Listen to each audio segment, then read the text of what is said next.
Wow, even the commissioner of police was part of the plot declaring Ikenga wanted, CUPP alleges.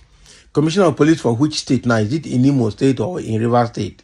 And why are they fabricating things against? They just want to find every means to silence him everywhere. But it's not going to work. This guy strong past them, I'm telling you. So in a candid interview with the Symphony TV, the Coalition of United Political Parties, CUPP, has raised concern over an alleged plot to clamp down on its spokesperson and member of the House of Representatives, Honorable Ugochinyere. So the group claims that the plan is being orchestrated by certain security agencies purportedly in the collaboration with a faction of the coalition loyal to the Minister of the Federal Capital Territory, Wike. So speaking on the issue, a CUPP representative stated, what is happening now is painful. Allegations including rape, sodomy, murder, terrorism, and treason were fabricated to suppress Ikenga. Even the commissioner of police was part of the plot, declaring Ikenga wanted. Despite this, he was elected in absentia to sustain democracy. We must protect the opposition's right to criticize, review, and hold the government accountable. Can you imagine? So the coalition alleged that these accusations were initially designed to prevent Ugochinyere from securing his electoral victory. Despite the challenges, he emerged victorious. However, CUPP warned that new allegations are now being fabricated to silence him. These allegations were to prevent him from winning the election, yet he won. Now, their new allegations are emerging to silence him, focusing on issues like land reallocations and democratic suppressions in Rivers State, the spokesperson continued. Can you imagine? The group emphasized the importance of protecting democratic principles and enduring freedom of expression. Nigerians have the right to express themselves, and democracy belongs to all of us. We must protect this right for the collective good. Political intimidation must end, they concluded. CUPP called on all stakeholders to uphold democratic values and resist any form of intimidation or suppression aimed at silencing opposition voices. Can you imagine? So did they conduct a new election in Imo State? Because I need to understand how did Ikenga Ugochinyere matter came to Rivers State. I know he had been speaking for Fubara and speaking against a faction of PDP loyal to Wike. So, but now they are fabricating things against him, including Commissioner of Police. Is this Commissioner of Police in Imo State or in Rivers State? That's the question.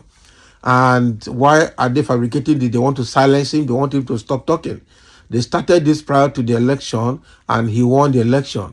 Now they are fabricating something new, like land reallocation and some other thing to weaken him. But this guy will not be silent. That is the truth. The question I'm asking is, this write-up, is it from Rivers State or from Imo State? Because I can see them mentioning Rivers State here, CUPP in Rivers State. The question is, is it from Rivers? The guy is not from Rivers, it's from Imo. But it's just that he is very sound, protecting PDP left, right, and center. So why then have, are we getting this report from Rivers side of things? This will get us a view. CUPP, I know that CUPP has been very, very active in Abuja and in Rivers State. But all these lies that are fabricating against Ugochinyere will not work. I know that Ugochinyere is currently a threat to Wike and his allies in PDP. He's also a threat to APC. And they're looking for a way to hang things on his neck to silence him. But the guy, for some reason, has become too difficult to handle and too difficult to silence. And that is why whatever they did during the election, during his re-election, did not work. He was still re-elected because he's a very strong voice for the voiceless. Now, because he has won the election, they couldn't stop him from winning. They have now decided to fabricate some other things against him. But all of that will not work. That even the commissioner of police was involved. The question I'm asking is, this commissioner of police involved, is it from Rivers State or from Imo State?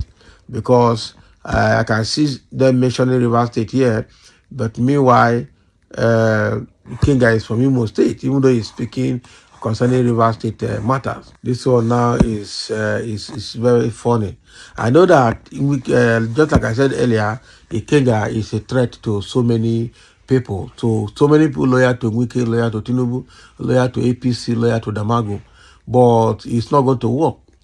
It's not going to work because this guy has become the voice of the voiceless. He has become also a kind of support behind Fubara and all that is happening.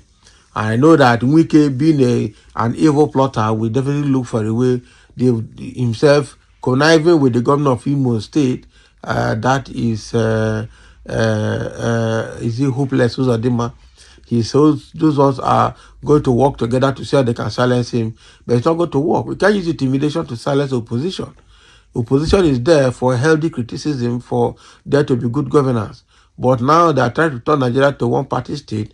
They have turned terrorists, they have turned tyrants, they have turned everything violent so that they can stay unopposed and then intimidate people and scare people away from challenging them. But how long will all of that last? That is the question I keep asking. How long will we continue to live like that? But irrespective of that, strong voices will remain strong voices. They will not chicken out. I'm telling you, people like Ugochinyere will not chicken out. He's not the type of person that will chicken out. That is the truth. So with what I have seen here, they are doing everything to silence him and are involving security agencies and security forces in the country, but it will not work. It will not work. This guy is just doing what he's supposed to do. You can imagine the way the whole PDP has become useless. That even Damagun is now a bone on their neck. Samanyango, because of these two people, the National Hockey Committee cannot come together and do a national convention where they will change the chairman. Because Wike want to make sure that Damagu and Samanyango remain there for him to continue to scatter PDP for him so against 2027 so that APC will win. It's very, very bad. The National Hockey Committee, the National Executive Committee, the Board of Trustees, all of them are in the pocket of Wike. And these are the things that Ugochinyere is speaking out against, because it is unacceptable. How can everybody, old and young, now recently, Bade George at his old age, came out now to say that it is Atiku, David Mark, and Yocha Ayu that are the problem of PDP and not Wike. How can you say that kind of thing? As if people are not seeing what Wike is doing in PDP, using them. I don't know how it became so bad and so cheap that these people were so bought over by Wike to a point that now they can't speak to Wike anymore. Quite unfortunate. So thank you for listening. Let's have your comment. As Ugochinyere will continue to speak out irrespective of the threat that is issuing to him.